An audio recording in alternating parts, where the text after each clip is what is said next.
तव्हां जेकॾहिं ॿई मुंहिंजे लाइ कमु कंदव त तव्हांखे इज़त बि मिलंदी ऐं पैसो बि। हा भले साईं, ॿई हरू भरू रुलंदा था वतन, कमु छो न कंदा?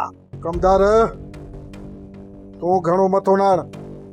रेस अकबर खान, छा तव्हां असांखे पगार ते रखंदो छा? तव्हां 24 कलाक मुंहिंजे लाइ पाबंद कोन हूंदव। जहिड़ी तरह तव्हां हिन वक़्तु घुमो फिरो था न, मुंहिंजे कमु करण खां पोइ बि तव्हां ईअं ई घुमंदो फिरंदव।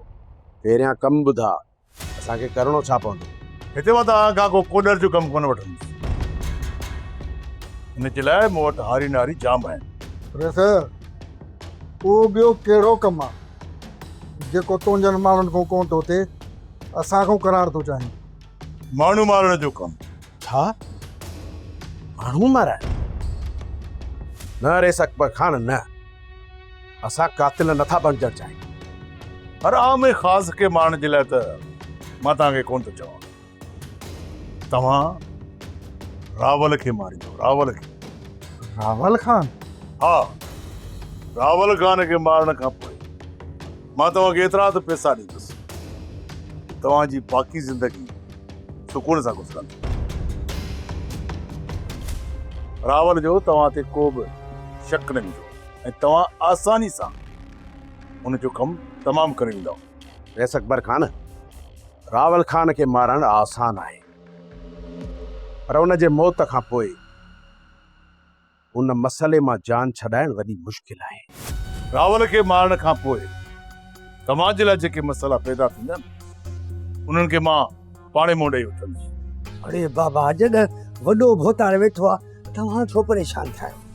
कमदार, असां चिरिया कोन आहियूं। रेस रावल खान खे जेकॾहिं असां मारींदासीं न त उन जो प्लान त असां खां कंदा। तुंहिंजे रेस खे त कुझु कोन कंदा, पर असांखे त ज़िंदा कोन छॾींदा न। कमदार, तूं कहिड़नि माण्हुनि खे वठी आयो हिते? हाणे हीअं कर जो हिननि ॿिन्ही खे तव्हां ज़िंदा वापसि न वञण ॾिजांइ। हीअ मुंहिंजे लाइ मसइलो पैदा कंदा।